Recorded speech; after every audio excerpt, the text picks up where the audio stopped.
บิ่งวิธีที่ว่าถ้าเฮ็ดที่นี่เป็นกันนำใช้ Excel เนาะใช้ Excel เอาในการเฮ็ดคะแนนประจำเดือนของนักเรียนในแต่ละเดือนเนาะตัวอย่างที่ในนี้แม่นเราจะจัดอ่าที่เนาะแต่ว่าก่อนจะจัดที่นี่เราต้องมารวมคะแนนแล้วก็มีเฉลี่ยคะแนนแล้วถึงค่อยมา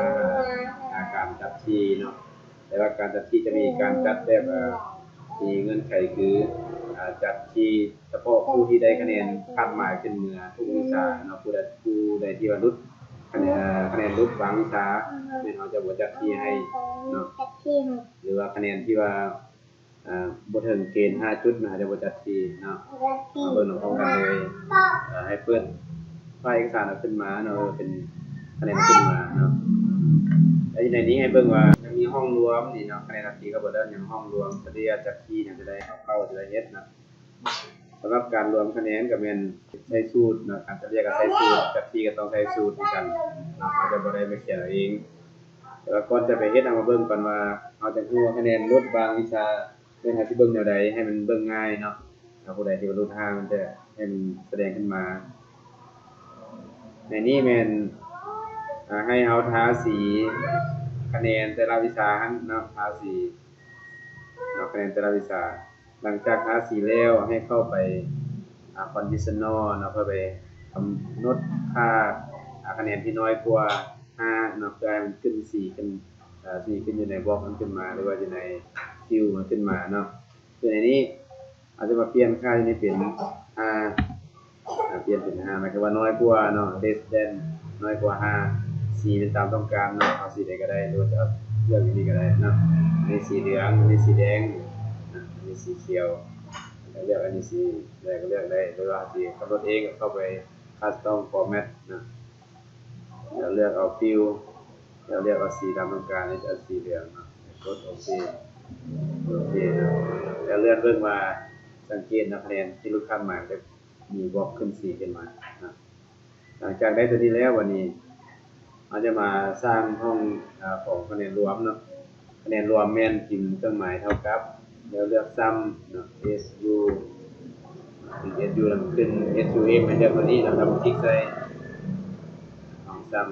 ำหลังจากได้แล้วก็ให้ลากคะแนนวิชาทำยิดเป็นข้อวิชาสุดท้ายคือคอมพิวเตอร์เนาะลากแล้ววงเล็บกด Enter คะแนนรวม83คะแนนเฉลี่ยเท่ากับแล้วพิมพ์ average เฉลี่ย AER เนาะแล้วเลือกเอาตัวนี้ average นะเลือกเอา average แล้วลากคะแนนตั้งแต่วิชาวิทย์ไปฮอดวิชาสุดท้ายคือกันวงเล็บกด Enter เฉลี่ยอยู่ 8.30 เพราะว่านี่มี10วิชาเนาะอยู่10วิชา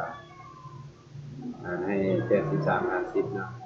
หลังจากนั้นให้เลือกตั้งแต่ห้องรวมไปห้องเฉลี่ยแล้วเอาเมาส์ไปชี้ใส่เบื้องขวาลุ่มสุดให้เป็นเครื่องหมายบวกแบบนี้เนาะแล้วลากลงจนฮอดคู่สุดท้ายนะอาจจะได้คะแนนรวมแล้วเฉลี่ยแต่ละคนขึ้นมาเนาะหลังจากได้แล้ววันนี้เป้าหมายเฮาแม่นต่อไปเป็นจัดทีเนาะเฮาอยากจัดทีเฉพาะผู้ที่ได้คาดหมายตัวอย่างเช่นจะบ่ได้รุดคาดหมายจากวิชาเนาะแต่อันนี้รุดคาดหมายนี่จะบ่จัดรุดคาดหมายเนาะก่อนจะไปจัดทีเราต้องมาสร้างกำหนดเงื่อนไขขึ้นมาก่อนว่าเฮาจะนับว่าผู้ที่นี้รุดคาดหมายจากวิชาเนาะรุดจากวิชานี่จะใส่ว่านับวิชาที่รุดคาดหมายเนาะนับวิชาที่รุดคาดหมายเบอร์ที่รุด5เนาะวิชาที่รุด5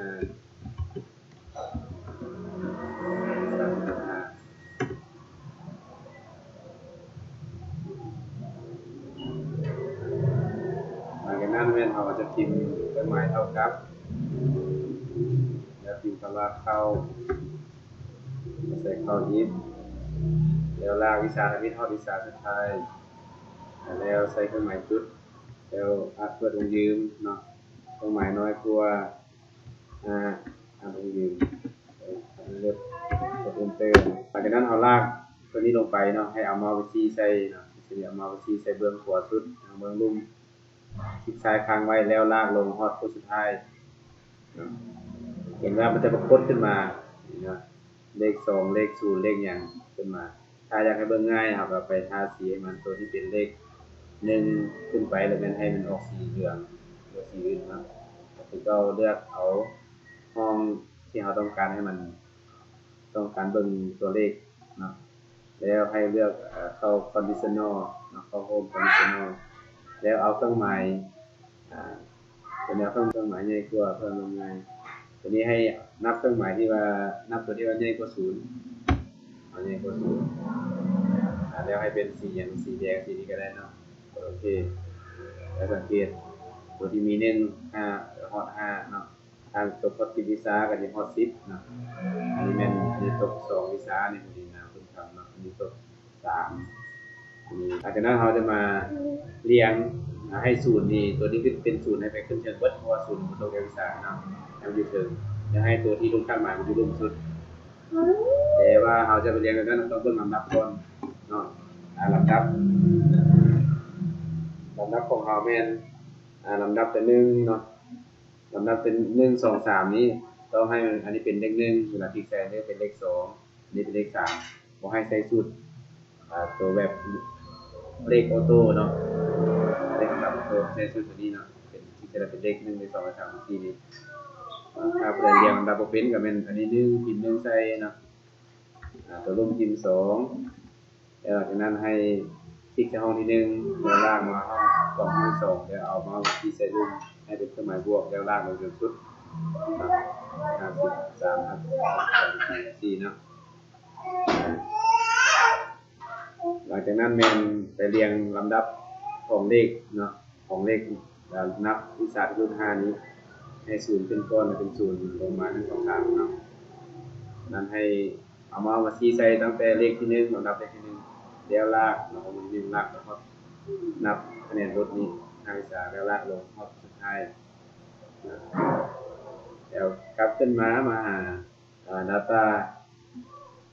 แล้วเลือก source การเลือกซอสนี้แม่นเฮาเบิ่งว่าห้องที่เฮาจะเรียงอยู่นี่แม่นห้องหยังเป็นห้องของเป็นคำอยู่เนาะฉะนั้นให้เลือกsort by นี่เป็น column u เนาะแล้วตัวนี้ในตัวนี้แม่นให้เบิ่งว่าเป็น small left นะตัวหลักเกตหมายว่าชุดหาหลายชุดแล้วกดโอเคตัวนี้จะเห็นว่ามันจะเรียงลงมาเนาะแล้วต่อไปเอาที่ค่อยมาจัดที่แล้วเรียงกับพื้นเนาะหลังจากเรียงได้แบบนี้แล้วเนาะต่อมาแม่นเขาจะมาจัดที่เราสังเกตว่าลำดับนี้อันนี้44 45 46 48 47มันจะเรียงขึ้นไปเพราะว่าที่เป็นแยกกันมาอยู่แล้วเนาะมี32 34นะอันนี้มันจะเรียงตามที่ได้กันมาทุกวิชาแล้ววันนี้อาจจะเป็นให้เข้าจัดที่แล้วพิมพ์เข้าครับแล้วเลือกแรงเนาะพิมพ์ A ใส่แล้วจะเห็น